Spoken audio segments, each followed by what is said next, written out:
Let's see. Where do we start? Is this the end of the season? Is this the beginning of something new, big? The burgeoning of a career at quarterback? What is this? All sorts of possibilities for Oklahoma football. We will delve into it for the next 60 or so right here at the Voice of College Football. Appreciate you being here for OU Sooners Live. Please hit the like button. Just get that out of the way. Enjoy yourself. Listen to the conversation. Take part. We'll take your comments and questions. Of course, the guy that makes it all work for us, Jason Ray. Jason, how you doing today? Doing great, Mark. Thanks for having me on as always. Absolutely. And let's go back to Saturday. So you were there. So, of course, want your impressions of the game, both from a statistical or analytical standpoint, X's and O's, but also just the feel inside the stadium because there was so much buildup to the SEC opener, all-time opener. I got to say, watching on TV, this was my number one priority on Saturday night was the OU Tennessee game. And it was about 3 to 4 series in that I thought, I don't think this game is, not that it's not going to be competitive, but I think I know who's going to win this game. It just has that feel like Tennessee is going to be able to make enough plays on offense for as good as Oklahoma's defense is. And let's not lose sight of that. That Tennessee usually runs it up on everyone, and they're known for the explosive offense. Well, regardless, we had the one huge pass play that opened things up a little bit in terms of a one-score lead in the first half for Tennessee. They didn't win this thing on offense. They won it on defense or lack of Oklahoma offense, but it just had that feel of, okay, I'm seeing Jackson Arnold's not playing well, and the offense is just really stagnant, and I just don't see this being a game that's going to be down to the wire, and it just kind of slowly slipped away from OU, Jason. Yeah, it did, Mark. And I'll just kind of start from an environment perspective, off the field. I've been, and there's a lot of people that probably watch this and listen that have been going to games for longer than I have, but it's been, 30, 35 years I've been able to attend games. It's probably, there's a couple of other environments that come to mind. 2008 against Texas Tech, 2000 against Nebraska, and maybe another one here and there. But the crowd was fantastic. They were ready.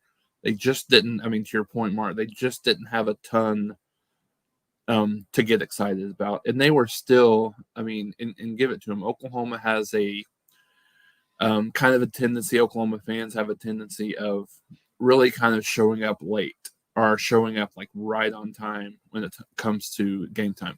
The stadium was probably, I would say 90-95% full with about 45 minutes before kickoff. So, Oklahoma fans represented themselves well at game day early on in the morning. And then again, they represented themselves well in the game, at least early on, right? And then as the third and fourth quarter, specifically the fourth quarter was there, the intensity kind of came out of the building just a little bit, as you would expect.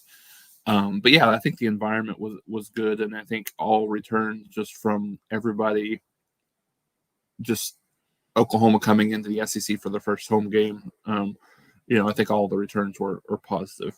I think the other positive was that everybody got to see was the defense. The defense is, I think it's really, really incredible what Brent Venables has been able to do in a short amount of time, turning this defense into what it is right now, right? So this is a defense that really kept Oklahoma in the game to a certain degree. Against Tennessee, it could have gotten away from them. They could have got frustrated, but I think everybody watching that, and I've kind of seen that. I was kind of curious to see what the national after this game, what the national impression of Oklahoma was, specifically going into the SEC. And I think all returns are that Oklahoma has a SEC level defense. They have a upper tier SEC level defense, and I think it's just. And I was thinking about this, Mark, on Saturday. I was trying to remember Saturday night, Sunday morning. I'm trying to remember how long me and you have come on here and talked about, just discussed Oklahoma football. I mean, it's probably 7-8 years at this point. It's such a 180 from what we've ever discussed with Oklahoma, where the offense just looks abysmal and the defense is carrying the team. So much so, Mark. I mean, and you watch this, so much so that Josh Heupel just said, particularly in the second half, said our offensive line cannot block their defensive line. We don't believe that they can score enough points to beat us, so we're just going to throttle everything down. We're just going to run the ball between the tackles, not put Nico in harm's way, not not make any big mistakes that would allow Oklahoma to have a short field.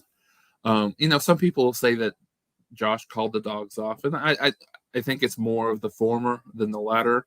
I mean, if you watch that game, Oklahoma was getting a lot of pressure with really their front four and the defensive line. So defensively they played about as well as you can expect. As you mentioned, Mark, there was just a couple of chunk plays, the long touchdown, pass, and then another long pass that wasn't a touchdown, but it was a big chunk play. Those were the two plays that Tennessee had offensively, and we'll see how Tennessee continues through the SEC schedule. But I think coming in, a lot of people had a lot of respect for this team on both sides of the ball, but particularly how well they played offensively early on in the year. So to hold that team to 25 points, 23 real points, when you talk about take the safety out of it. So I think that's a really, really big positive for Oklahoma. I think that's unfortunately where the positives end as far as what that game goes. And again, Mark, I've been, and not to bash the kid completely, but because there was a lot of other problematic areas for Oklahoma on offense, but I think the decision making from Jackson Arnold, I don't know that I've witnessed an Oklahoma quarterback play that bad in a big game. And a lot of people around me were talking about, like, since the Blake era, like, so 1998, there was a couple of quarterbacks that really had some bad outings. Nate Hibble had a few bad outings. Cody Thomas played for a couple of games when Oklahoma was depleted at quarterback, but really just bad decision making in just very key times in the game. Oklahoma turned over Tennessee twice, and then Oklahoma just turned the ball over immediately thereafter. So, and then you saw Michael Hawkins come into the game late second quarter, then played the remainder of the second half. Did some good things, and again, I think the narrative out there was in the fourth quarter that, Tennessee, kind of had some of their reserves in, and that's why. And I think 9 of the 11 starting players were in those last few series now they didn't probably ratchet up as much pressure, right? Their intensity may have not been the same, but still, he was able to make a lot of plays. So, but Mark, I think and we'll get into the injuries and stuff like that, but I think overall it's very concerning. I think if you're an Oklahoma fan, number one, what the game plan was coming into the game. We talked about this. I'd heard several people talk about this. No one thought that Oklahoma would have really that much of an opportunity to run between the tackles, and it looks like, 90% of what the game plan was to run between the tackles. They didn't run a whole lot of, they didn't run a whole lot of outside zone. They didn't run a whole lot of stretch to really kind of stretch Tennessee horizontally throughout the remainder of the game. There was a little bit of that in the drive in the first quarter that ended in a field goal, but aside from that, there wasn't a whole lot of stretching Tennessee horizontally across the field.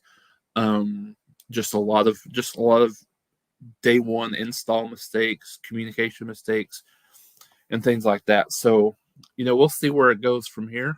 I think a lot of Oklahoma fans are very interested to see, what Michael Hawkins will bring to the table. I don't know that I would necessarily say Jackson Arnold's career is done at Oklahoma, or anything like that, because you never know, what's going to happen, how these kids will play and will, go in practice, and if there's any other injuries or things like that. But I think right now it's Michael Hawkins' team, just to see what he can do with it. And as you have, just the statistics are kind of night and day on what he was able to do. But and then the other thing, I think it's really a narrative that's again showing itself this week, is just the amount of injuries that this team has and that they're navigating through.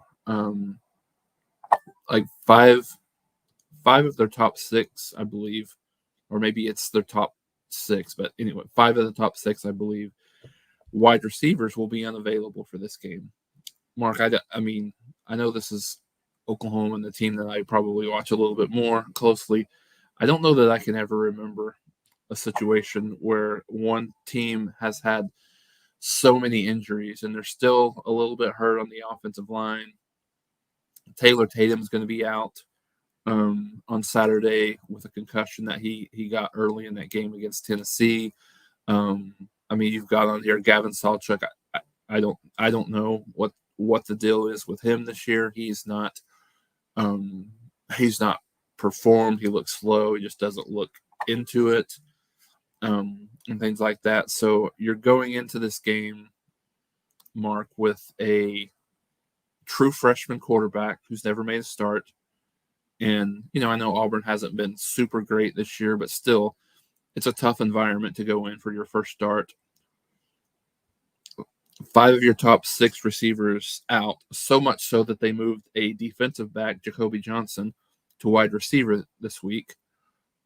You've got Taylor Tatum out, so you've really got Javonte Barnes as the only running back that you really trust at this point. Then I think there's positivity that Oklahoma will get some of their offensive linemen back, Troy Everett and Jake Taylor perhaps back. But man, it's tough. It's a tough ask going into a tough environment against a team that desperately needs a win, as well as Oklahoma.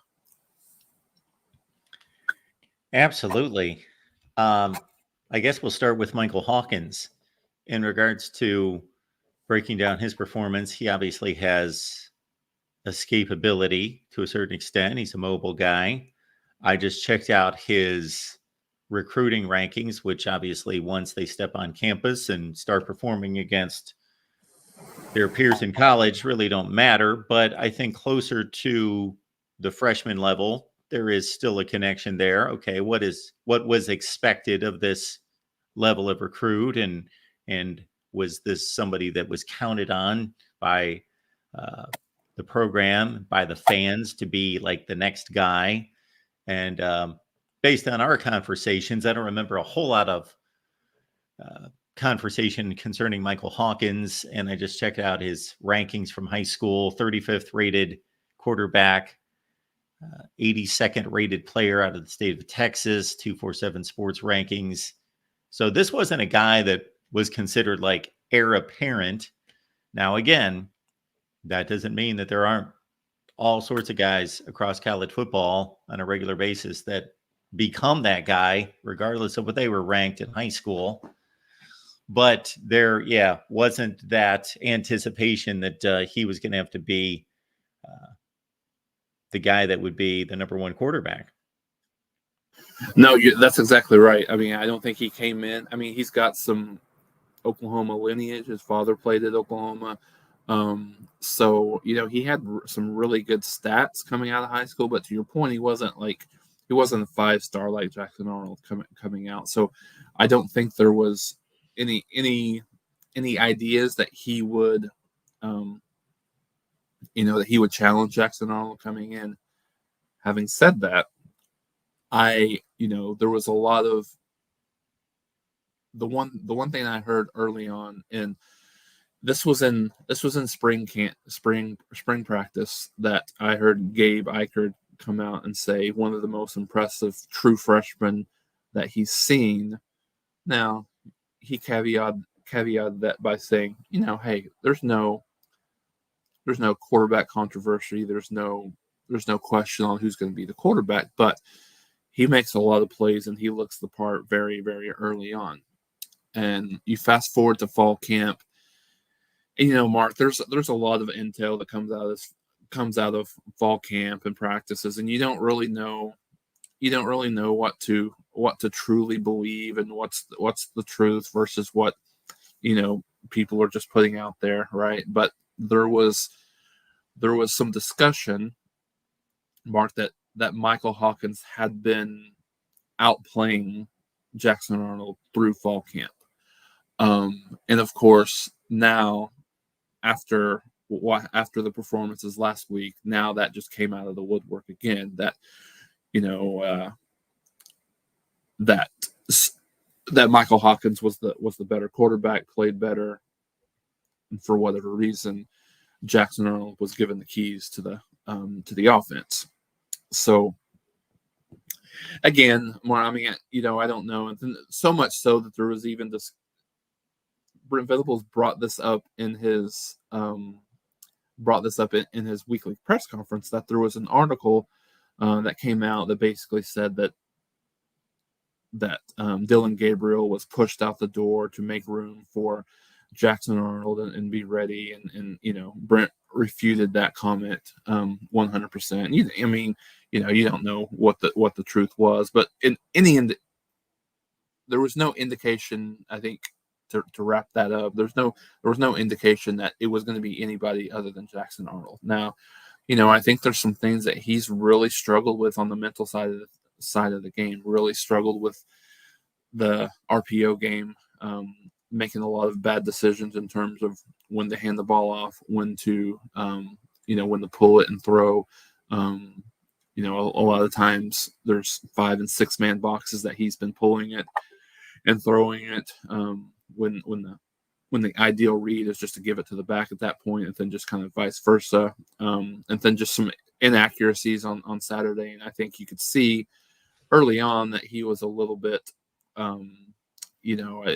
intimidated by the moment. I don't know, the moment, the defense, or whatever. And then Michael Hawkins came in and didn't really seem to be, he didn't seem to be as intimidated. So I think it'll be interesting to see what this looks like, Mark. And I think it'll be interesting to see as the season goes. We've talked about this, and I still think this is the case. This game for Oklahoma on Saturday is a big catalyst on how the rest of the season's going to go, right? Because you've got some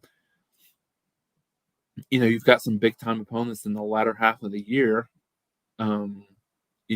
that I don't know that I would say necessarily look better, but they're tougher games, minus Tennessee, than Oklahoma's faced in these first 4 or 5, right?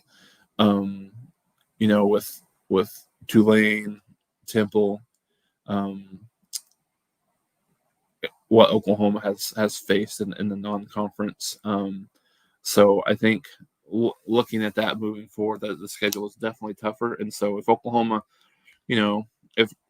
can find some way to win this game Saturday against Auburn, which will be tough with a true freshman quarterback coming in, tough in the environment, be even more tough understanding that so many of these skill position players are going to be out. But if Oklahoma can find a way, then you salvage something. Maybe you got the bye week on October 5th before Red River, and get at least some opportunity to have some confidence going into that bye week. We will pick up on some of these issues a little bit later in the show, but we want to turn our attention to Saturday, since we've got our guest Kyle Loomis standing by from E2C Network. So E2C Network, folks, is all about Auburn football, basketball, baseball, all athletics, all community, beyond athletics, just the Auburn family. We got Kyle here. We appreciate Kyle stopping by. We interrupted your your travel today, Kyle. So we appreciate you stopping by the side of the road. Well, traveling to the greatest place on earth, the loveliest village on the plains, Auburn, just arrived, and so had some time to pull over and talk with you guys a little bit about the matchup today, or I guess I should say tomorrow. But I love some of the commentary I've already heard. I think this is a big matchup obviously for Auburn, but for Oklahoma as well. Lots on the line for both teams. You know, you say that type of stuff all the time, but I mean, you really do have maybe a early season defining moment for each of these two programs and where they're going to head the rest of the year. So excited to be on campus, obviously, as we normally are for these type of things. But yeah, I'm looking forward to welcoming the Sooners first time to Auburn, Alabama. Kyle, I'll get us started, and then I'll turn it over to Jason. You guys can slice and dice these two teams, but I'll start it with this one. They're on the surface mirror images of each other. Yep. Struggling quarterback situations, can't score many points, laying it all on the defense. And this for Oklahoma is a new situation because they had a prolific quarterback, experienced guy in Dylan Gabriel last year. For Auburn, there has to be a little bit more angst, I got to think, out of the fan base to a certain extent, because this is just a carryover from 2023 in regards to passing game issues. Mm-hmm. Yeah, a lot more of the same. I would definitely agree with you there. I love that you talked about mirror images, because last night on our preview and prediction show, as we kind of talked through some of the angles of this game, what we are able to glean from Oklahoma outside perspective, obviously, I kept coming across that same type of statement, a mirror image of each other, whether it's the type of opponents maybe that we play, where you've had some maybe challenging opponent, major challenging opponent, Tennessee for Oklahoma, but you know, a lot of maybe teams that you should have beaten, and then just kind of some mirror images in terms of quarterback problems, or you know, changes, transitions. And then the big thing to me is the injuries that I was not aware until obviously the last couple of days when the injury reports came out, how many injuries Oklahoma had. So, you know, I went into this week very, I want to say pessimistic, but very realistic about Auburn's opportunities based off what we've seen, even within the confines of Jordan Hare. The injury situation has definitely, when you combine that with, you know, doing a brand new, well, not a brand new, but a newer quarterback, a less experienced quarterback, it's made it a little bit more interesting for me about how I should look at this game. I'll say that much. Yeah, so Kyle, I think just from an Oklahoma standpoint, yeah, the injuries has been significant, and something I've not really ever seen on anyone. You know, their top 5 of their top 6 receivers, are gone, and really they're relying on some young kids and a lot of true freshmen here. So I think as I look at this game, Kyle, I struggle to see how either team can get to 17. You know, yeah, kind of, you know, right, looking at it coming in. But I think, you know, we mentioned the quarterback parallels between both teams are pretty similar. But just was curious from a quarterback perspective from Auburn. You know, Peyton really struggled in that Cal game. Obviously got benched for Hank Brown, and Hank struggled big time early against Arkansas. Who do you expect Auburn to throw out there against Oklahoma on Saturday? That's been the big question all week. I think the only thing that you can go off of is a couple of images from media availability at practice this week, where it quote unquote seemed like Peyton was going out there first for reps. So you interpret that how you want, but I don't know about in terms of, you know, the amount of reps that each of them would get. I would imagine they were very similar, but Peyton did run out there first. It could have just been a seniority thing. You know, you both are fighting for it this week. You're the senior, go out there and give it a shot first. And then Hank came in. I guess for me, outside of being in the rooms and making the decisions, I don't see how you don't give Peyton the shot to start in this game based on what he ended with this game. Hank put us in a very bad position versus Arkansas, and that's not, you know, to knock the kid in any way, but had a terrible game. So did Peyton in a game earlier, but Peyton came into that game and brought us into a position to compete to win. So if I had to put money, I'm not a betting person, but if I was, I would put a small amount of money on Peyton Thorne, but I'm not even super convinced of that at this point. And if I can just jump in real quick before Jason continues to continue on that point, and I'm relating this to other coaches making comments about similar quarterback situations in other locations. Iowa comes to mind, where Peyton Thorne, there also has to be a consideration that he was not prolific at Michigan State. I'm not selling him as some kind of top level quarterback, but this is a guy that has been better against good competition. Mm-hmm. He has a track record. Can we get him back to 2021? Can we find that switch to get him to at least that level?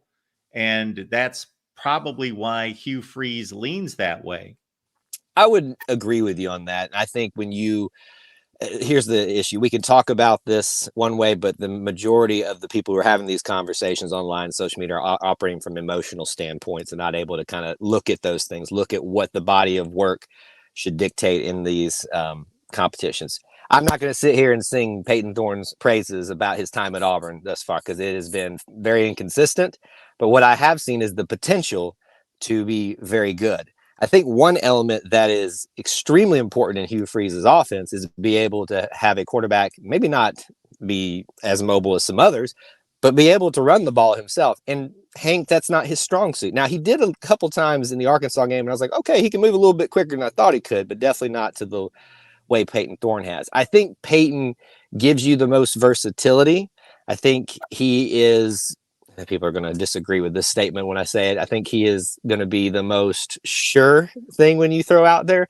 Hank, the big phrase that's used with him, whether it's off season currently, is that he's a gamer. To me, what I interpret that to mean is he's a risk taker, which I love. I love people, being confident, taking risks. But when you're a young guy and you're a gamer, you have things happen like you happened in the Arkansas game where you're just literally throwing it straight to the defenders there. So to me, I don't care who goes out there. Obviously, a big advocate for Auburn's success here. It's not going to hurt my feelings if one runs out over the other. I just don't see how, based on the last couple of series and the last ending of the game, that you don't give Peyton the nod, at least to start in this game.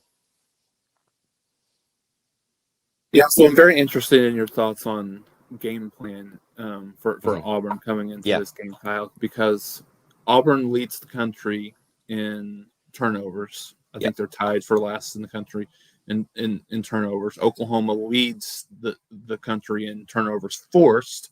So, one of those has to give. So do you, kind of going on the heels of what Tennessee did in the second half, do you expect Auburn to go into a situation where they sort of protect whoever the quarterback is, run the ball a little bit more than what they would in the past, just because of maybe there's not a lot of confidence that Oklahoma is going to be able to score a lot of points, and the only way maybe you lose this game is by just giving it to the other team? Yeah, I mean, I think that would make the Auburn faithful very happy to see a very run-focused attack, and it feels like it's the most sure thing. But let's not beat around the bush here. Everybody focuses on the interceptions. The running backs, including Jarquez Hunter, our star running back, has put the ball on the ground multiple times this year. So just because you run the ball doesn't mean that you're not going to turn the ball over as well. I mean, that's just basic football. I would say yes, that you will, and that is my hope. You will see more of a concentration to Jarquez, to Damari Alston, to Jeremiah Cobb, the running back core, and maybe even if we start Peyton, running the ball a little bit as well. But you cannot become one-dimensional. They're going to have to beat them throwing the ball as well. It would make Auburn fans very happy. And I think if Hugh wants to turn the temperature down in the room a little bit, that's going to be something that'll definitely work in his favor. I guess on the flip side of that, for you, I'd ask, if Auburn does become more of a run-focused team in this game in Jordan-Hare and has success with that, let's say, Jarquez runs for 100 yards and a touchdown, maybe there's another rushing touchdown somewhere else. Does that change your confidence level for Oklahoma in this game in Jordan-Hare if the running game does get going? It does. Yeah, absolutely. I mean, I think the way Oklahoma wins this game is probably I've heard so many 9-6 type of predictions. Yeah. week. So I mean, I think it's a low scoring game. I think the good thing for Oklahoma fans is they've been really good against the run this year. Even Okay. last week Tennessee, I think specifically Dylan Sampson averaged about 2.6 yards per carry. So I think there's a high level of confidence that Oklahoma will be able to stop the run in this game. However, having said that, to your point, if it looks like Hunter is having a lot of success and maybe Peyton is having some success with some of that zone read stuff or what have you, just scrambling type of things, then yeah, I mean, I think there's an element to Oklahoma probably won't be able to keep up right now. Yeah. In that type of situation. And there's a lot of unknowns, I think, Kyle, for Oklahoma coming into this game. As we talked about, Oklahoma's down to some true freshmen and some guys that have not had a lot of experience, but Sure. because Pettaway had over 80 yards receiving, mostly in the second half against Tennessee. So I think there's a little bit of kind of silver lining and optimism that he's a guy that might be able to play well. I talked a little bit about Jacoby Johnson, who was a really big time wide receiver coming out of high school, and he was really recruited more as an athlete. He's made that switch, so you usually don't see big time dividends in 1 week of a switch. Position switch, but I think Brent Venables is a guy that doesn't do a lot of sunshine pumping. Sure. Never has, but he has been very glowing in his praise for Jacoby moving over. So I think there's a little bit of like optimism, I think, Kyle. But I think the one thing, Oklahoma's not used to this, and so I think it's a little bit of a kind of unfamiliar territory, because there's been pockets of seasons over the last 20-25 years where Oklahoma has struggled maybe from time to time on offense, but by and large, Oklahoma's not used to this. And so I think the big thing that makes me as a watching this from an Oklahoma perspective is, you have a true freshman making his very first start in Auburn at Jordan-Hare against probably not as good of a defense as Tennessee, but still pretty solid, right? Pretty solid on the front four. You guys have a couple of really nice players on the edge, a lot of exotic blitz packages. And so how does he handle that stuff? So it's very intriguing. I think both of these teams like desperately need this win. You mentioned with the loss to Cal and Arkansas, which I went back and watched that game against Arkansas. I thought you guys were the better team. Just a couple of unfortunate turnovers and in some bad situations, and the Alston fumble when he was really kind of going in to score early on in the game, and then really just the and it wasn't really his mistake, the Thorne interception that he made in Arkansas territory when the guy did not catch the ball right in his hands, and so I think that part of it's interesting. And I don't know, it's very cliche, but I think the turnover game is going to be a big factor if Auburn turns the ball over at the rate that they have through these first few games. Then I think Oklahoma has a pretty good chance to win the game. However, if it's an even turnover game, there's no advantage one way or the other, then I probably give Auburn the edge. So it'll be interesting to see how it unfolds. Yeah, that turnover bug that's with Auburn is probably the biggest factor for them right now. That's what we've talked about with the Arkansas game. If you get off the field on what we call third and Auburn, meaning third and long, and you don't turn the ball over as much, you win that game. A lot was made about Hugh Freeze's comments in his press conference this week about beating Arkansas 9 times out of 10 if we played them again. Again, there's a lot of hyperbole and emotions going on, and people and media tried to play in that. It's 100% correct. Auburn should beat Arkansas 9 times out of 10, especially based on where the program's traditionally, I should say, maybe not currently, are at. I do think we were the better team, but you got to play like the better team for it to count, right? So on the day, Arkansas was the better team because they won. But I do think if you play that game again, if you take care of the ball just even a little bit better, you're in the position to win that game, especially at home.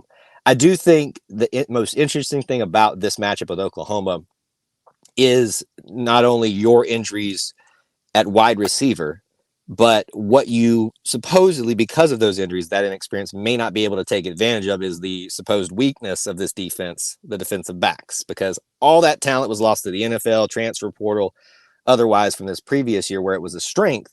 And now you've got a couple of guys left over and a bunch of young guys, and a couple on top of that. One of our best defensive backs who played more of the nickel back, Champ Anthony, just broke his leg last week. So there's even more depth issues and rotation issues that are going to come into play. So whereas that would have been an area for Oklahoma to take advantage of, I'm curious, will they be able to now take care of that quote unquote weak point of the defense for Auburn? If they do take advantage of that, they will have a lot of success. But obviously, there are deficiencies for Oklahoma at that position, or supposed deficiencies just with injuries and question marks, I guess, would probably be the more appropriate way to say that. You gave your perspective of a score prediction. I'm a little bit more optimistic, I think. I don't know why about the scoring. I said 24 to 23 Oklahoma last night. And that was a very, very hard decision for me to come to. I wanted to put the 23 to 20 or 23 to 21 Auburn score, but until I see more consistency out of this offense, I have to start leaning more so, especially as we move from Oklahoma into more games, that Auburn's not in a good position to win, especially when we go on the road. Auburn's got full capability of winning this game, like we talked about a second ago. Take care of the ball, get off of the field on 3rd and Auburn, and you're going to have a lot more success, I think. But until they show that to me, I'm going to be a little bit more skeptical the rest of the season. Vegas likes your score, Kyle. They've got Oklahoma as the 2-point favorite, and the over-under is 45. So you're pretty much right on it. You see, I'm a little gun shy to not to go out on a limb these days with the way things have been going with this Auburn team. So I'm kind of looking at what the so-called experts are saying and trying to see, can I make a case? Because when we do these preview and prediction shows on Thursday night, we don't just talk about the score. We talk about the scenarios based on what we currently know about this Auburn team and what we think we are seeing from this Oklahoma or whoever we're playing team, and try to guess, who's going to, how many third down, what's your third down percentage, things like that. How many punts are we going to have? We're talking through some of those things. And I think it really helps you come to a hopefully more well-informed score prediction. Probably haven't been doing that as well this year, since there's been a lot of inconsistencies, but I did notice that I didn't plan it that way. My score prediction kind of fell in line with what they were saying. All right, Kyle, we appreciate you stopping by. Thanks so much for taking the time out.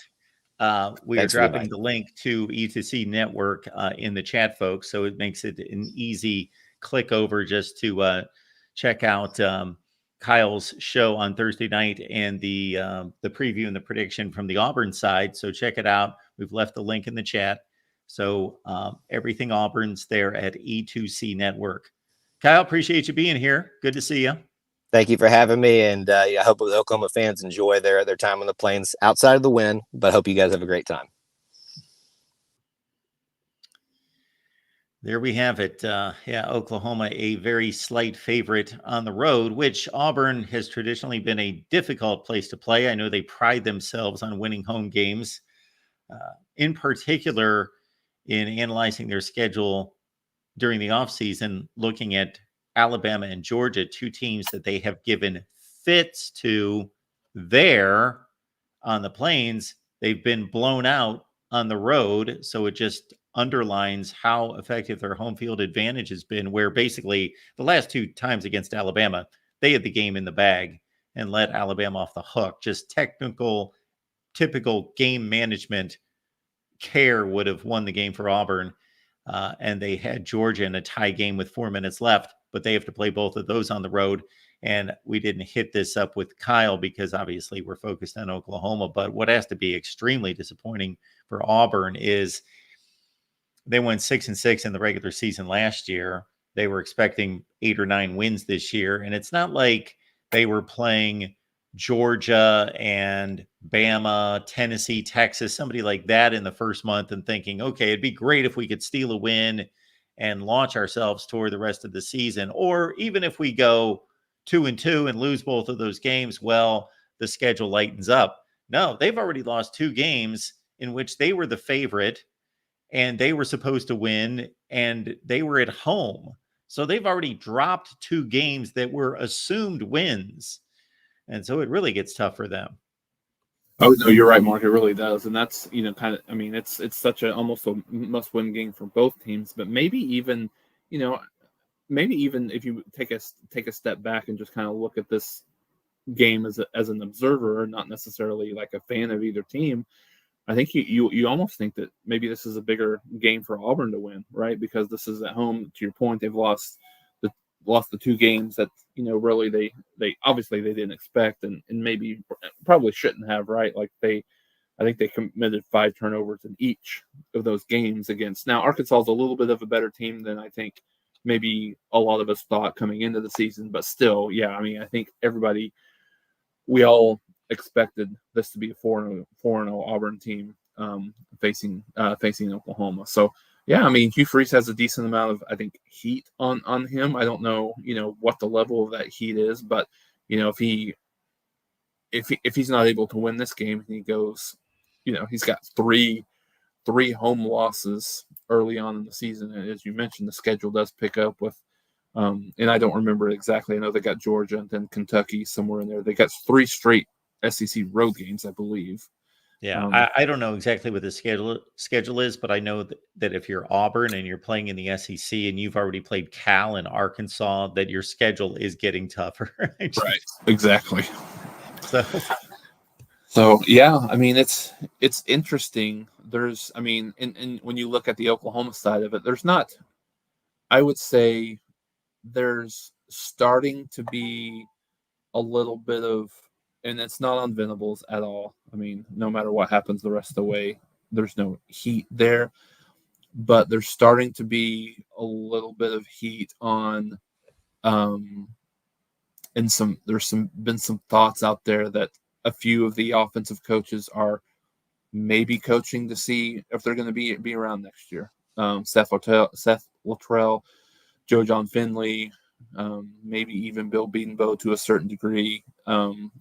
Just because it's been so bad early on, and so we'll see if it gets better, see if the quarterback play gets better, see if the offensive line play gets better. Now, I mean, obviously, I think there's a certain degree of understanding and things like that come from the injuries that Oklahoma has had, both at the receiving position and offensive line position. But I think still at the end of the day, you're in a conference where you have to produce results regardless of what happens. So it will be definitely interesting to see if this offense can get a little better, what it looks like under Michael Hawkins. And if Mark, if Oklahoma's able to go out there and let's just say they score 24 points in this game with what they have missing, then I think that will be a level of optimism for Oklahoma going forward the rest of the year, right? Like maybe they feel comfortable with their guy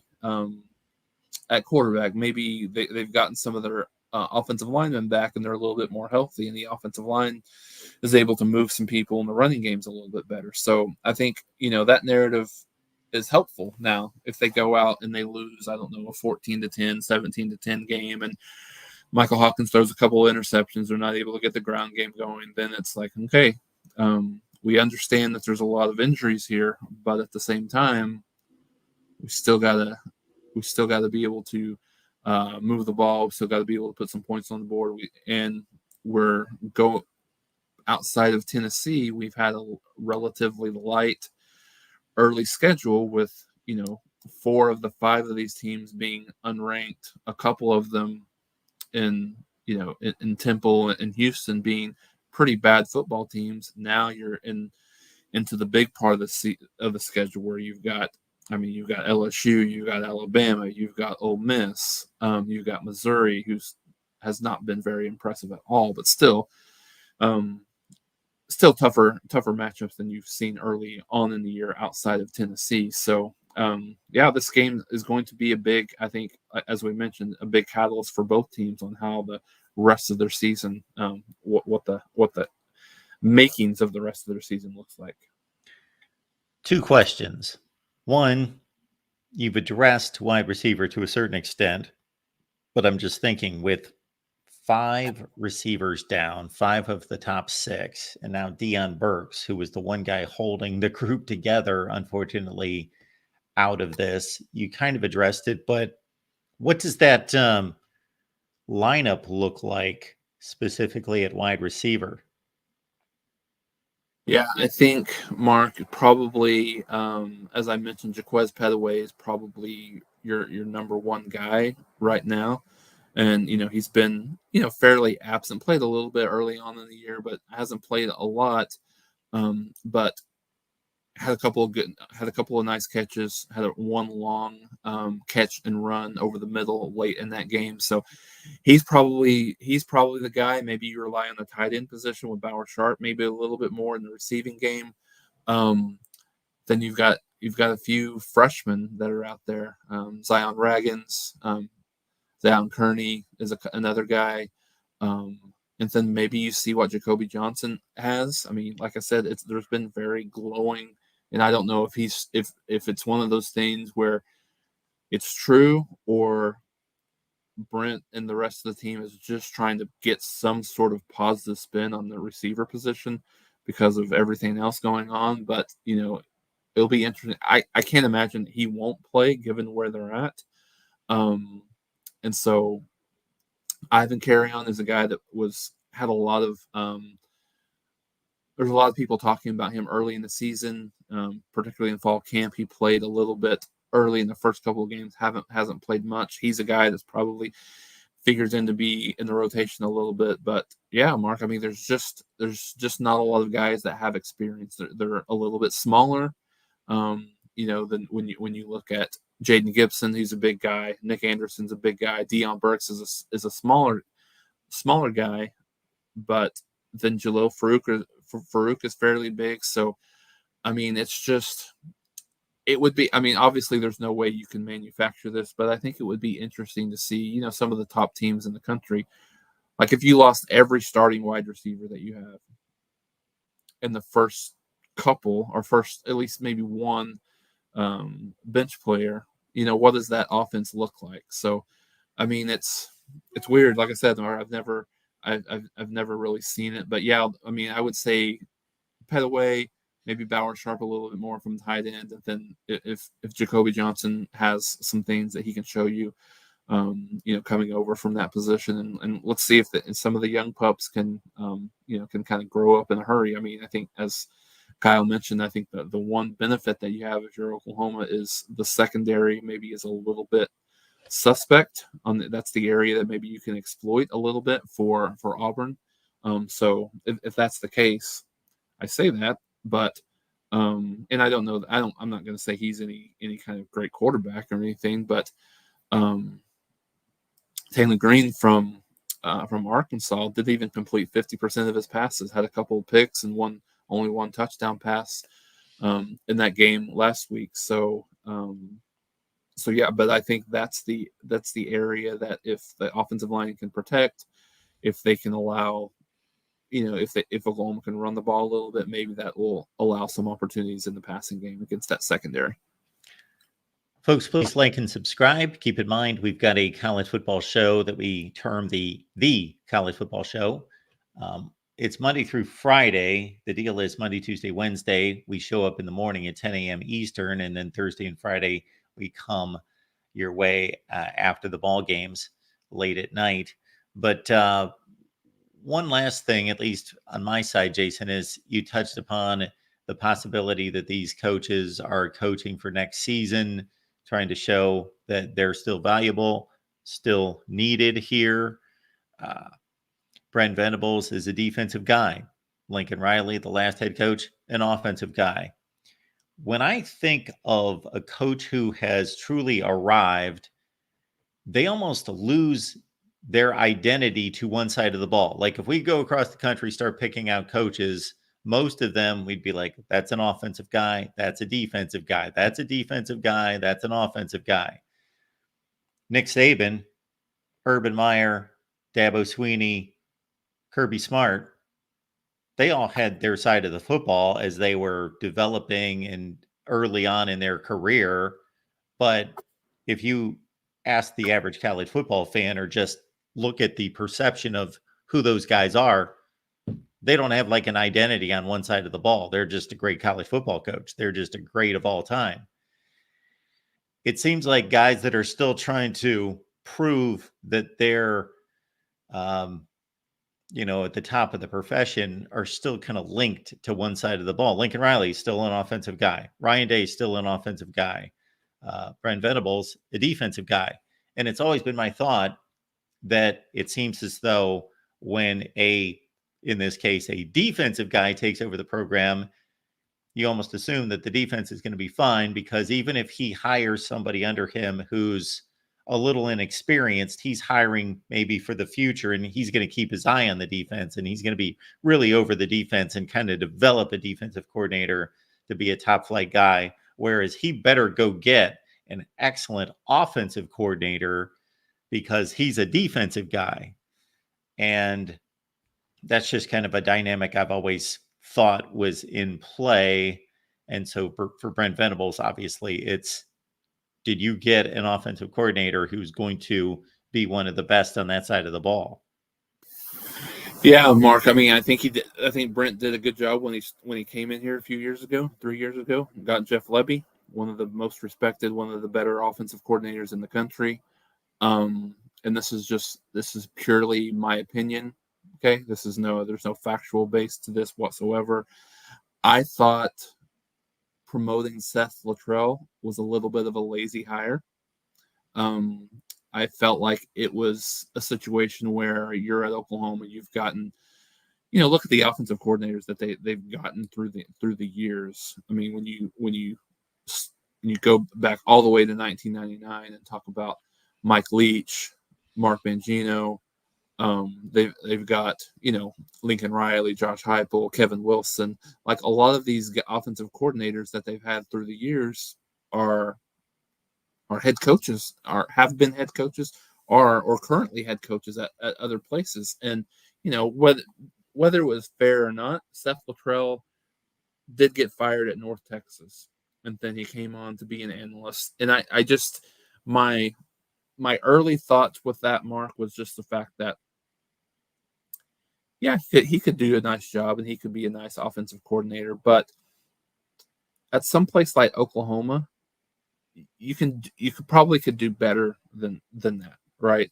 Like, not to say he's a bad guy, or not to say he's not worth, because I think it's too early to tell. But just on the surface, it felt a little bit like a safe hire. And so we'll see how this goes. I mean, he's certainly not in the in the discussion with a Josh Heupel, with a Lincoln Riley, Kevin Wilson, like some of those guys that Oklahoma has had traditionally over the last few years. So, and I think there's just a lot of mistakes that are being made that Brent is very unhappy with. I mean, I don't know I know there's so many coaches shows that happen if you were able to, but Brent was he was very, very upset. Really, I don't know that I would go so far as to say throwing his coaches under the bus, but he was going through in his press conference specific plays, and there was one specific play, the safety was said, and he was quoted as saying, "I don't like the game plan. I don't like the play call. This is not what we practiced this week." And so I think there was, for the first time, Mark, a public really display of, I'm very displeased with what's happening on the offensive side of the ball, and this is what I'm displeased about. And so, we'll see if some of that. I'm sure Brent probably spent a little bit more time in some of these offensive meeting rooms this week than he probably wanted to or needed to. But I think at the same point, Mark, I think how this goes, and not necessarily just this year, but next year and even the year after, Brent's ability to, I guess, manage the fix of this offense is probably going to be how his career is defined, at least in the short term at Oklahoma, right? He's done everything that he can do to turn this defense around, and how abysmal they were 3 years ago and even 2 years ago, right? showed improvement last year, but they are exponentially more improved this year than they were last year. And he's got a championship level defense, and now the offense is basically where the defense has been over the last few years, whether it be coaching, whether it be scheme, whether it be players or what have you. And so I think through the rest of the year, it'll be very intriguing to see what happens, with that, if the scheme gets better, if they make some all. And I think all signs point to, you'd heard some things this week that maybe they're going to get rid of the RPO game, which maybe helps simplify things a little bit better. And so it's just something to watch, Mark. I think it's just something to watch as the season goes on. Not necessarily like winning and losing games, because I think there's an understanding of where Oklahoma's at injury-wise. But I think just the understanding of, is this coaching staff putting the kids in the most advantageous position to be successful? And if they are, I think you'll be able to see that in, kind of some of the play design, some of the game plan, in some of the way they're attacking their opponents. But if not, and if the Oklahoma still hasn't thrown for over 175 yards in the game, which is just mind-boggling in this day and age. But if you see some of those things improve, I think you can say, oh, okay, they're turning the corner. Later in the year or even next year, they maybe get some of these guys back, and it'll be a little bit of an improvement. So I think this middle part of the year is going to be really critical to see, does it look like they're getting better, or is it just the same stuff here and there? Then they just, nothing is improved. The Michael Hawkins era begins on Saturday on the Plains. And I say that knowing that it could last for 3 years or it could last for one game. So put era in quotations for right now. Oklahoma, Auburn, both struggling and looking for offense. And we shall see how it plays out as a basic pick'em game. But to a certain extent, Vegas is telling us that Oklahoma is the slightly better team as a 2-point favorite on the road. Jason right here with us each and every week to talk Oklahoma football. Please like the video and subscribe on your way out, and we will see you hopefully next week after a dub by OU. Jason, appreciate you doing this, and enjoy the game this weekend. Absolutely. Thanks. You too, Mark.